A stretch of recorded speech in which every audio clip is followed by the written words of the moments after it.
मेडिस्टैंड अपनी बीमारी को समझिए। अस्सलाम वालेकुम ख़वातीन हज़रात, प्रोफेसर अज़ीज़ुर-रहमान फ्रॉम मेडिस्टैंड अपनी बीमारी को समझिए एक और प्लेलिस्ट के साथ हाज़िर हुआ हूँ। ये डील करती है वैक्सीन्स के बारे में, चूँकि बहुत सारी वैक्सीन जो हैं वो बहुत यूज़फुल हैं। कई उनमें से रूटीन में लगाई जाती हैं, कुछ उनमें से ऐसी हैं जो कुछ ख़ास तरह के लोगों को लगाई जाती हैं।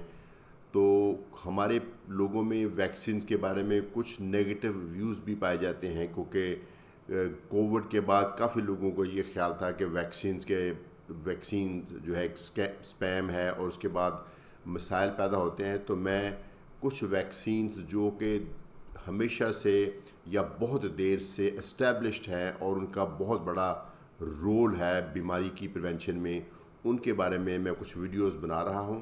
तो मुझे उम्मीद है कि ये वीडियोस आपको पसंद आएंगी। आप अगर कोई वैक्सीन के बारे में डबल माइंडेड हैं तो आप ये वीडियोस देखें तो आपको बेहतर आइडिया हो जाएगा कि आपको लगानी चाहिए कि नहीं लगानी चाहिए। बहुत शुक्रिया। प्रोफेसर अज़ीज़ुर-रहमान फ्रॉम मेडिस्टैंड अपनी बीमारी को समझिए।